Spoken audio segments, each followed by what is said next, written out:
සුබ දවසක් කියලා මගේ ආදරණීය යාළුවෝ හැමෝම ගොඩක් ආදරෙන් මගේ channel එකට පිළිගන්නවා. ඉතින් ඕගොල්ලන්ට කොහොමද? ඕගොල්ලෝ හොඳින්ද සතුටින්ද? මම හිතන ඕගොල්ලෝ ගොඩක් හොඳින් සතුටින් ඇති කියලා. ඉතින් ගොඩ දවසකින් මම වීඩියෝ එකක් දැම්මෙත් නැහැ. ඉතින් ඒක නිසා හිතුවම චූටි වීඩියෝ එකක් හරි දාන්න ඕනේ කියලා. තව දවස් 10ක් විතර වගේ යනකොට නම් එතනින් එහාට මම ටිකක් ෆ්‍රී. ඊට පස්සේ මම දිගටම වීඩියෝස් දාන්න බලාපොරොත්තු වෙනවා. එතකම් මම මේ චූටි වීඩියෝ එකක් ගෙනාවේ. මම අද දවල්ට රාබු වල තෙල් දාගන්න යන්නේ. ඒකට කපා ගත්තා මේ වගේ පුංචි තීරු වෙන්න. ඊට පස්සේ මම මේ දෙපාරක් සෝදලා අරගෙන තියෙන්නේ.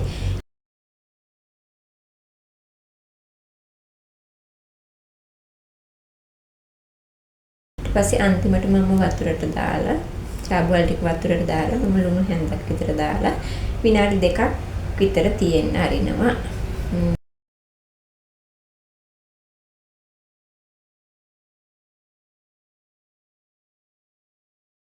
ඊට පස්සේ මේ රාබු වල ටික මම මිරිකලා ගන්නවා මේ විදිහට. ඉතින් බලන්න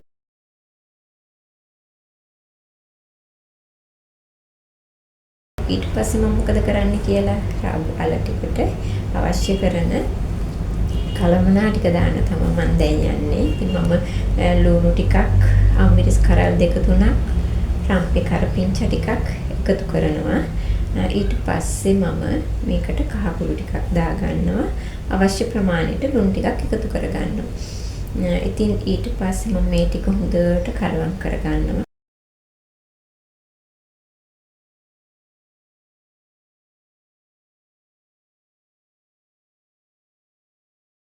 කලවම් කරලා මම භාජනයක් අරගෙන භාජනයේ ලිපෙන් තියලා එකට තෙල් ටිකක් පොල් තෙල් ටිකක් දා ගන්නවා. පොල් තෙල් ටික රත් වෙගෙන එනකොට අබුළු වල ටික දානවා.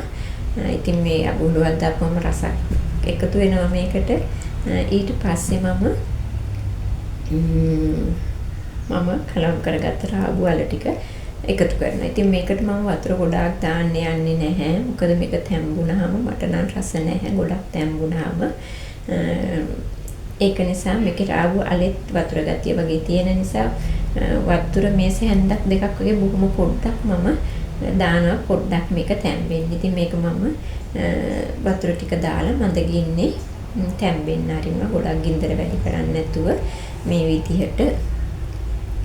ඉතින් රාබු වල ඇත්තෙන්ම අපි පොඩි කාලේ නම් ගොඩක් කන්න අකමැති දෙයක් නේ.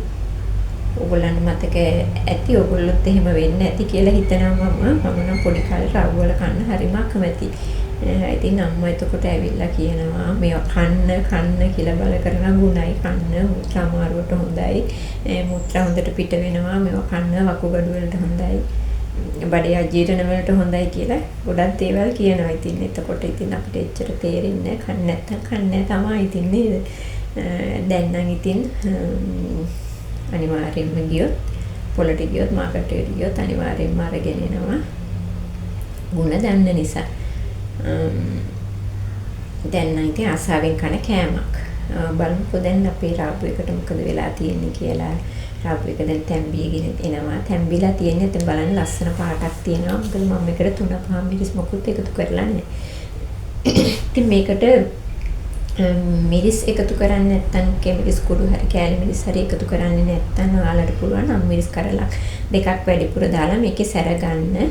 ඉතින් එහෙම ගත්තම රසක් තියෙනවා. ඒ වගේම ලස්සන පාටකුත් තියෙනවා.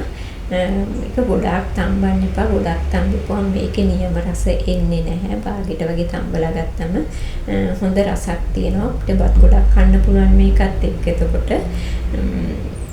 ඉතින් ඕගොල්ලන්ට හදලා තියෙන අනිත් එළවලුත් එක්ක මේකට සැර ටිකක් තිබුණොත් හොඳයි වගේ හිතනවා නම් ඔයාලට පුළුවන් මේකට අන්තිමට කෑලි මිරිස් ටිකක් එකතු කරගන්න. ඉතින් අවශ්‍ය ප්‍රමාණයට කෑලි මිරිස් ටිකක් ඔයා එකතු කරගන්න.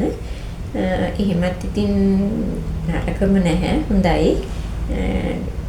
රසක් තියෙනවා. ඉතින් අර පාට විතරක් චුට්ටක් වෙනසක් තියෙනවා. ඉතින් මමත් ඔන්න කෑලි මිරිස් ටිකක් එකතු කරගන්න යන්නේ. ඉතින් මම කෑලි මිරිස් ටික එකතු කරගත්තා. හොඳ සුවඳක් එනවා දැන්. මේ බලන්නකෝ දැන් පාට හරිම ලස්සන පාටක් තියෙන්නේ. දකින්නකොට කන්න හිතෙනවා, කන්න ආස හිතෙනවා. ඉතින් ඔයගොල්ලොත් රාබ්බුවල හදන්නේ මේ විදිහටද? එහෙම නැත්නම් වෙනත් විදිහකටද? රාබ්බුවල මේ විදිහට හදලා නැත්නම් මේ විදිහටත් හදලා බලන්න හරිම ලේසි. හරිම රසයි. ලොකු වෙලාවක් යන්නේ නැහැ නේ. මට හදලා ගන්න පුළුවන් එළවලුවක්. ඉතින් එහෙමනම් හදලා බලලා හරිම කමෙන්ට් එකක් දාන්න. ගිහින් එන්න සුබ දවසක්. සතුටින් ආදරෙන් ඉන්න. උත්සන්නයි.